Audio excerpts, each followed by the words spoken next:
Hong Kong police نے کیتھے Pacific کے 2 سابق فلائٹ اٹینڈنٹ کو انسداد وبا کے قوانین کی خلاف ورزی کرنے پر گرفتار کیا۔ پولیس نے منگل کو یہ معلومات دی۔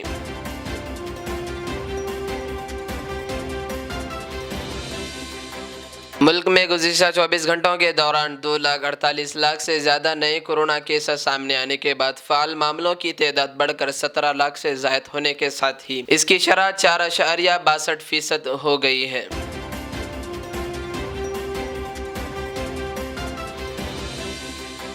سپریم کورٹ انتخابی میدان میں اترنے والے امیدواروں کے مجرمانہ تفصیلی عوامی نہ کرنے پر متعلقہ سیاسی پارٹیوں کی تصدیق رد کرنے کے مطالبے سے متعلق ایک مفاد عامہ کی عرضی پر جلد سماعت کے لیے منگل کو متفق ہو گیا۔ عرضی گزار بھارتیہ جنتا پارٹی کے رہنما اور وکیل اشونی کمار اپادھیائے نے آج چیف جسٹس این وی رمنا کی صدارت والی بینچ کے سامنے خصوصی ذکر کے تحت جلد سماعت کا مطالبہ کیا، جسے عدالت نے منظور کر لیا۔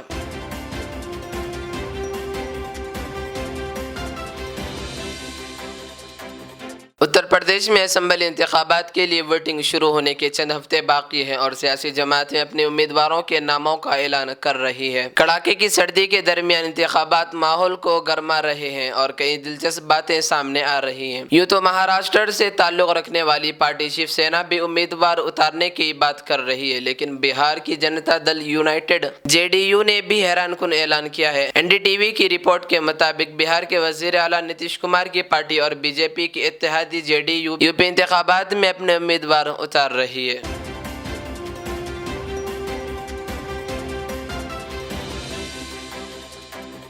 میکسیکو کے صدر اینڈریس مینوئل لوپس اوبراڈور نے ایک مرتبہ پھر کورونا کو شکست دے دی ہے اور اپنی معمول کی سرگرمیوں میں مصروف ہو گئے ہیں۔ میڈیا رپورٹوں کے مطابق مسٹر اوبراڈور دوسری مرتبہ کورونا سے متاثر ہونے کے بعد اب روبہ صحت ہو چکے ہیں اور پہلے سے بہتر ہیں۔ مسٹر اوبراڈور نے بتایا کہ گزشتہ سال کی نسبت اس مرتبہ ان میں کورونا کی علامتیں کم تھیں اور ان کی ریکوری بھی جلد ہوئی ہے۔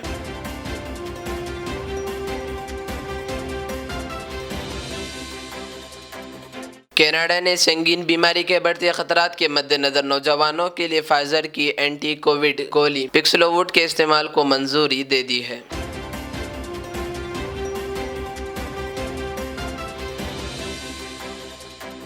پاکستان کی راجدھانی اسلام آباد میں پولیس اور مجرموں کے درمیان مد بھیڑ میں ایک پولیس اہلکار اور 2 مسلح لٹیرے مارے گئے جبکہ دیگر 4 زخمی ہو گئے۔ پولیس ذرائع کے مطابق یہ حادثہ پیر کو دیر رات اس وقت پیش آیا جب پولیس کی ٹیم نے تلاشی کے دوران 2 موٹر سائیکل پر سوار 2 لوگوں کو روکنے کا اشارہ دیا۔ اسی دوران موٹر سائیکل پر سوار ایک شخص نے پستول نکال کر پولیس پر گولیاں چلا دی۔ پولیس نے بھی جوابی فائرنگ کی۔ دونوں طرف سے گولی باری میں ایک پولیس اہلکار کی موت ہو گئی اور 2 دیگر زخمی ہو گئے، وہیں 2 مجرم موقع پر ہی مارے گئے۔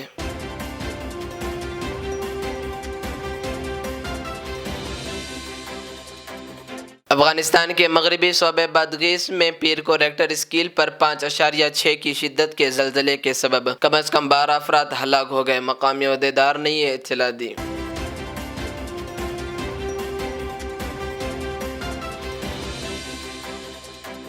ہندوستان کے ٹاپ بیڈمنٹن کھلاڑیوں کی فہرست میں ایک نیا نام شامل ہو گیا ہے۔ وہ نام 16 سالہ تسنیم میر کا ہے، جنہوں نے انٹر 19 BWF گرل سنگلز میں نمبر 1 رینک حاصل کر کے تاریخ رقم کی ہے۔ وہ جونیئر سطح پر دنیا کی نمبر 1 بیڈمنٹن کھلاڑی بن گئی ہیں۔ اس سے پہلے کوئی ہندوستانی کھلاڑی یہ مقام حاصل نہیں کر سکا۔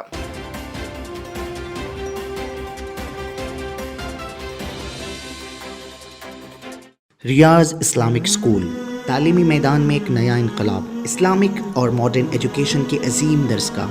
23 سالہ تجربے کے بعد طلبہ اور طالبات کے لیے ریاض اسلامک اسکول پیش کرتا ہے حفظ قرآن، ناظرہ قرآن، قاعدہ کے علاوہ نرسری تا 10ویں جماعت تک کی تعلیم کا بہترین نظم۔ بچوں کے لیے ہاسٹل کی سہولت، مستحق طلباء کے لیے خصوصی رعایت، طلباء و طالبات کے لیے علیحدہ کلاسز کے معقول نظم، خصوصی computer classes, hard where and soft where training, بچوں میں تحریری اور تقریری صلاحیتوں کو اجاگر کرنے کے لیے ہفتہ واری پروگرام، قابل اور مشفق اساتذہ کرام کی نگرانی میں بہترین تعلیم نظم۔ صبح 8 بجے تا شام 4:30 بجے داخلے جاری ہیں، اجلت کیجیے۔ Riaz Islamic school, opposite lane, new SR petrol pump, Vattepally, Hyderabad.